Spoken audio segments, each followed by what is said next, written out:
अगर इस कहानी को सच में महसूस करना है तो खुद से एक सवाल पूछिए, क्या सिर्फ कुछ मिनटों में किसी की पूरी दुनिया खत्म हो सकती है? 22 अप्रैल 2025। कश्मीर की वादियां, जिन्हें धरती का स्वर्ग कहा जाता है, उस दिन किसी नरक से कम नहीं थीं। पहलगाम की बेसरन घाटी, जहां आम दिनों में ठंडी हवा, हरियाली और सैलानियों की हंसी गूंजती है, वहां उस दिन गोलियों की आवाज गूंज रही थी। सुबह सब कुछ सामान्य था। परिवार घूम रहे थे, नव विवाहित जोड़े तस्वीरें ले रहे थे, बच्चे दौड़ रहे थे। लेकिन कुछ ही मिनटों में सब कुछ बदल गया। अचानक गोलियों की आवाज आई। पहले लोगों को लगा शायद कोई अभ्यास हो रहा है, लेकिन जब लोग गिरने लगे, चीखें उठने लगीं, तब सच्चाई सामने आई। यह एक आतंकी हमला था।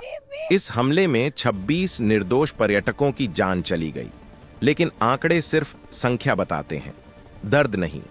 यह हमला सिर्फ शरीरों पर नहीं था, यह हमला इंसानियत पर था। यह हमला विश्वास पर था, क्योंकि आतंकियों ने सिर्फ गोली नहीं चलाई। उन्होंने पहले सवाल पूछा, हिंदू हो या मुसलमान? और जवाब सुनते ही मौत सुना दी गई। यहीं से यह हमला और भी ज्यादा भयावह बन गया। इस हमले में कई कहानियां अधूरी रह गईं।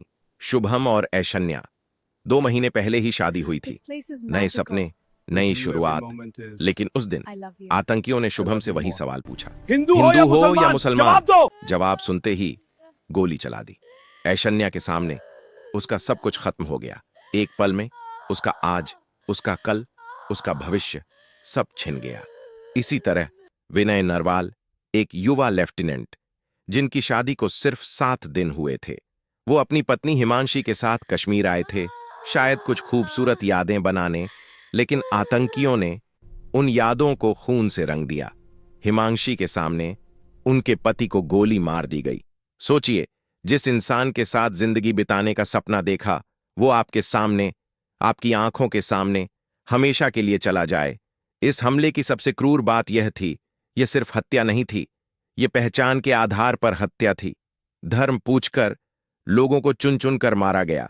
यह वह पल था जब पूरी दुनिया ने देखा कि आतंकवाद कितना बेरहम होता है। लेकिन कहानी यहीं खत्म नहीं हुई। हमले के बाद पूरा देश गुस्से में था, दर्द में था और जवाब चाहता था। 15 दिन तक देश ने अपने घावों को महसूस किया, और फिर आया वो दिन जब भारत ने खामोशी नहीं, जवाब चुना। नरेंद्र मोदी ने साफ शब्दों में कहा, हर आंसू का जवाब दिया जाएगा, और वो जवाब शब्दों से नहीं, शक्ति से होगा। इसके बाद भारतीय सेना ने एक सटीक और योजनाबद्ध कार्रवाई की। पाकिस्तान के पंजाब और पाकिस्तान अधिकृत कश्मीर में मौजूद आतंकी ठिकानों को निशाना बनाया गया। यह सिर्फ एक स्ट्राइक नहीं थी, यह एक संदेश था। इस मिशन को नाम दिया गया ऑपरेशन सिंदूर। यह नाम सिर्फ एक नाम नहीं था, यह प्रतीक था उन महिलाओं के दर्द का, जिनका सिंदूर उस दिन उजड़ गया था। हर उस पत्नी के लिए जिसने अपने पति को खो दिया, हर उस परिवार के लिए जिसका कोई वापस नहीं आएगा। ऑपरेशन सिंदूर उन सभी के लिए न्याय की शुरुआत था। इस ऑपरेशन की जानकारी पूरी दुनिया तक पहुंचाई गई, और इसकी जिम्मेदारी संभाली 2 बहादुर महिला अधिकारियों ने। सोफिया कुरैशी और व्योमिका सिंह। दिल्ली में प्रेस ब्रीफिंग के दौरान दोनों ने पूरे ऑपरेशन की रणनीति और सफलता को साझा किया। कर्नल सोफिया कुरैशी गुजरात के वडोदरा से 1999 में सेना में शामिल हुईं, कई महत्वपूर्ण ऑपरेशनों का हिस्सा रहीं, और 2016 में अंतर्राष्ट्रीय सैन्य अभ्यास को लीड करने वाली पहली भारतीय महिला बनी। विंग कमांडर व्योमिका सिंह, 21 साल का अनुभव, कठिन से कठिन मिशनों में महारत, अरुणाचल के राहत कार्यों से लेकर ऊंचे पहाड़ों तक, हर जगह अपनी क्षमता साबित की।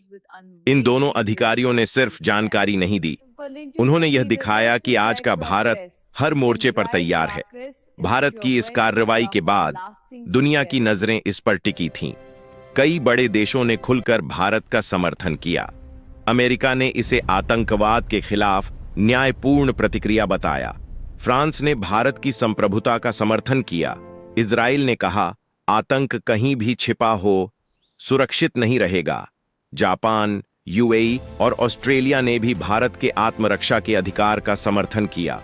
रूस ने स्पष्ट कहा, भारत को अपने नागरिकों की रक्षा का पूरा अधिकार है।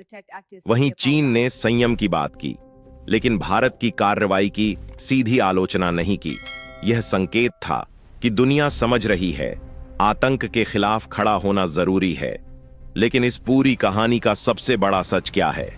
यह सिर्फ एक सैन्य ऑपरेशन नहीं था, यह एक संदेश था कि अब भारत बदला नहीं, जवाब देता है।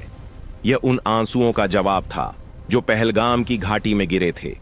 यह उन चीखों का जवाब था जो मदद के लिए उठी थीं। और यह उन महिलाओं के सिंदूर का जवाब था जो उस दिन मिटा दिया गया।